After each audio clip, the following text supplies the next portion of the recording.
السلام عليكم ورحمة الله وبركاته ومغفرته. د ابي سعيد خضري رضي الله عنه څخه روایت دی رسول الله صلی الله علیه و آله و صحبه وسلم فرمایلی دی چې رسول الله صلی الله علیه و زما مخ به درې انسانان نه وویني په ورځ د قیامت. هغه چا چې د رسول الله صلی الله علیه وسلم مبارک مخ نه ولیدی هغه هلاک سو، ځکه مؤمنان به رسول الله صلی الله علیه وسلم ویني په ورځ د قیامت، منافقین او کافران یې نسي لیدلی.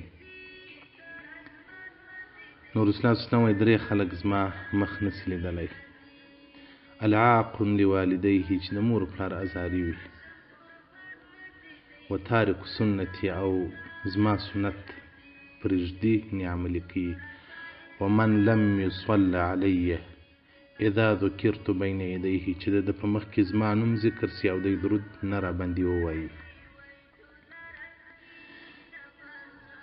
نو کم څوک چې د مور پلار ازاري وي، کم څوک چې تارک السنت وي، کم څوک چې درود نه وایي پر رسول الله صلی الله علیه وسلم باندې، نو د دې حدیث مبارک څخه دا معلومیږي چې دغه انسان به بې ایمانه تر دنیا ځي.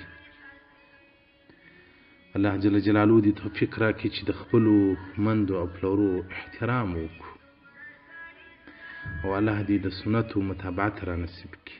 نجات د امت په متابعت کې د رسول الله دی. له بده مرغه زموږ نر او ښځې د رسول الله صلی الله علیه وسلم سنت پرېږدي، خو لیکن هغه د هغه خلکو پیشین د هغه خلکو لباس ځان ته غوره کوي چې هغو د رسول الله صلی الله علیه وسلم سره ډېر عداوت درلود. او الله دې د درود د ویلو توفیق راکړي چې د رسول الله صلی الله علیه وسلم نوم ذکر سي، باید موږ د مدینې پر جانان باندې درود ووایو. امام شافعي رحمت الله علیه مبارک یو واقعه ذکر کوي. امام شافعي رحمت الله علیه مبارک وایي په مکه مکرمه کې مې د نسواراو یو عالم ولیدی، طواف یې کاوه. فقلت له، وایي ما ورته وویل څه وجه ده چې ته له خپله دینه نسوارانیت راواوښتلې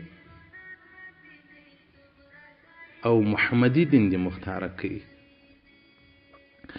وایي دا راته وویل ما خیر د دینو ځان ته مختاره کوي، خیر د ادیانو د رسول الله صلی الله علیه وسلم دین دی.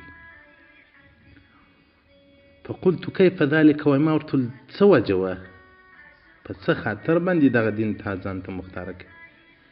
وایي دا راته وویل زه په یو کښتۍ کې سپور سوم، یو سفر مې کاوه. کوم وخت چې دریاب مابینځ ته کښتۍ ورغله، پخوا به دا کښتیانې له لرګو کښتۍ وو، دغه د اوبو او ګوټونه د لرګي څخه جوړ وو.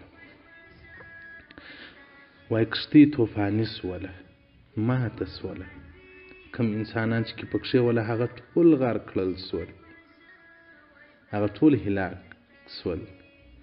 خو یوازینی څوک زه وم چې د کښتۍ پر یو تخته باندې پاته سوم، هغه لرګی چې د اوبو پر مخ پروت وي، اوبه یې نه ډوبوي. نو وایي دا تخته کله کله کله کله کله د دریاب په بغل کې ځنګلونه دي، درختې دي، یو جزیره ده فیها اشجار کثیرة، په دغه جزیره کې درختې وي، ډېرې درختې وي، بس دغه لرګی د اوبو پر سر کلی و دغه وچې ته ور واوښتلم. دغه د نسواراو عالم وایي چې د دغه درختو یو نوعه میوې وي چې داسې خوږې وي، من الشهد، احلا من الشهد، تر عسلو ډېرې خوږې وي او ډېرې نرمې وي. وایي په دې درختو کې یو نهر جاري و، اوبه به یې د لیواله وه، ډېرې خوږې اوبه یې وې. وایي ما د الله جل جلاله حمد ووایه چې دا دې داسې منطقې ته راغلی چې میوې هم ستا، اوبه هم ستا، نو خو له لوږې نه مرې. وایي ما د ځان سره دا فکر وکړ چې دلته به ګزاره کوې تر هغه وخته چې الله جل جلاله تا ته نجات درکوي. کوم وخت چې ورځ ختمه سوه، شپه راغله، وایي خفت علی نفسي من الدواب، زه بیرېدم پر ځان باندې چې ما به شرموشان د ځنګله حیوانات مې وخوري. نو یو درختې ته ور لوړ سوم، د درختې پر شاخ باندې کښېنستلم. کوم وخت چې د شپې نیمایي سوله د اوبو پر مخ باندې یو حیوان ښکاره سو. هغه حیوان دغه تسبیحات ویل: لا اله الا الله العزیز الجبار لا نست اله لایق د عبادت الا بیست الله الله جل جلاله دی العزیز الجبار محمد رسول الله النبي المختار. رسول الله محمد صلی الله علیه وسلم د الله رسول دی او نبی مختار دی. ابو بکر صدیق صاحبه فی الغار، ابو بکر د رسول الله ملګری و په غار کې. عمر فاروق مفتاح الامصار، هغه چابی د ښارو، ځکه د عمر رضی په لاس باندې ډېر ښارونه فتح سول. عثمان القتیل فی الدار، عثمان رضی الله عنه شهید سو په سرای کې. علي سیف الله علی الکفار، علي رضی الله عنه مبارک هغه یو توره ده د الله پر کافرانو باندې. وای دغه حیوان وای دغه تسبیحات وای پر هغه چا باندې چې بغض کوي د ابو بکر صدیق او د عمر فاروق او د عثمان او د علي رضی الله تعالی عنهم اجمعین سره چې څوک بغض کوي، لعنت الجبار، لعنت د الله دی پر دې باندې. ومأواهم جهنم وبئس القرار، ځای د دې به دوزخ وي او هغه بد ځای دی. الله دې موږ ځنه وساتي. وای دغه حیوان تر هغه وخته پورې چې سپیدې راپورته کېدلې دغه تسبیحات یې ویل. کوم وخت چې سپیدې راپورته سولې بیا دغه تسبیحات ویل: لا اله الا الله الصادق الوعد والوعيد محمد الهادي الرشيد ابو بكر الصديق الموفق السديد عمر بن خطاب صور من حديد عثمان القتيل الشهيد علي ذو البأس الشديد. پر هغه چا چې د دې سره بغض کوي، لعنت الرب المجيد. وای کوم وخت چې لمر راخیږي دغه حیوان وچې ته راغلی، د دریابه څخه وچې ته راغلی. سر یې د یو مرغه په شکل و، مخ یې د انسان و، پښې یې لکه د اوښ داسې وې، لکه یې لکه د ماهي داسې وه. دغه د نسوارا و عالم وایي: فخشیت علی نفسي، زه پر ځان وبېرېدم چې هلاک سوي، هلاک. وی له وامه مې ور وځغستل د دې حیوان و مخې ته ودرېدلم. وی دې حیوان راته ویل: ما دینک، دین دې چې دی؟ وی ما ورته ویل: النصرانیه، نصراني یم. وی دا حیوان راته ویل: ویلک، هلاکت دې وي تا لره، افسوس دې وي تا لره، ارجع الی الحنفیه، وګرځېږه و حنفیت ته. دغه حیوان راته وایي چې دلته هیڅوک نسي خلاصېدلی، نجات نسي پیدا کولی ما سوا له مؤمنانو. دا منطقه دا علاقه د پیرانانو ده، هغه پیرانان چې مؤمنان دي. لا ینجو منهم، نه خلاصېږي له دې څخه الا من کان مسلما، هغه څوک په خلاصېږي چې مسلمان وي. وایي ما ورته وویل: وکیف الاسلام، اسلام راوښیه. وای دغه حیوان راته ویل دا کلمه وایه: لا اله الا الله وان محمد رسول الله. وای دا کلمه چې مې وویله بیا راته وویل: والاسلام دې پوره که، اسلام دې تام که بالترحم على ابي بکر وعمر وعثمان وعلي رضوان الله عليهم اجمعين.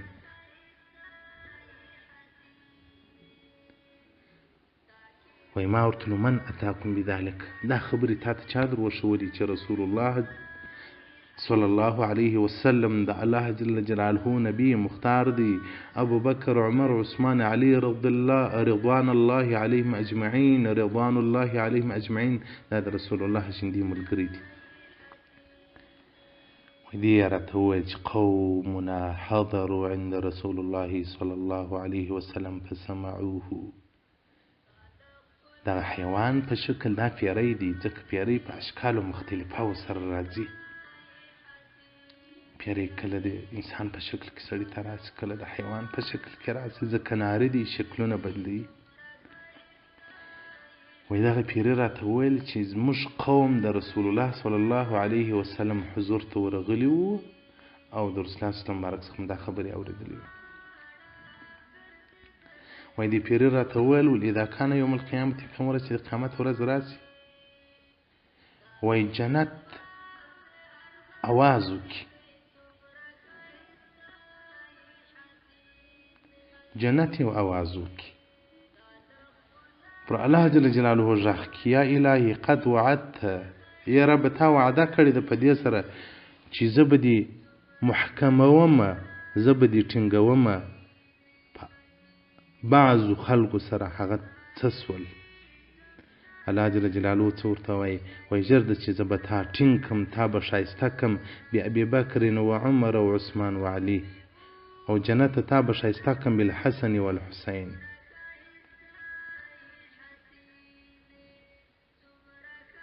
د ابوبکر صدیق رضی الله عنه د عمر رضی الله عنه د عثمان رضی الله عنه د علي رضی الله عنه او د حسن د حسین رضی الله عنهما فضایل به ان شاء الله په وخت سره درته بیان کړو نو بیا دغه د ابي او د حیوان راته وویل دا پیري تريد امر الرجوع الى اهلك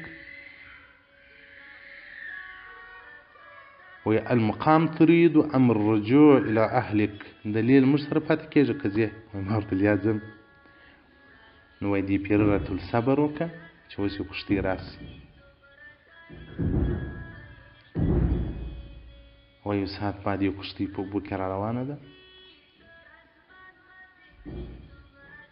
نو کښتۍ راغله او ودرېدله چې زه یې ولیدم چې دا خو یو سړی دی نو کښتۍ چې ودرېدله زه ور پورته شولم په کښتۍ کې 12 نفره دي کلهم نصوارا ټول نصوارا دي وایي ما دا واقعه ورته بیان کړله چې داسې زه و دې ځنګله ته ورغلم داسې واقعه وه داسې نبي دی موږ ولې خبر نه یو فاسلمو ټول ایمان راوړي الحمدلله رب العالمین الله جل جلاله دې موږ ته محبت ته رسول الله راکړي پیرانانو ورسره مینه درلوده حیواناتو ورسره مینه درلوده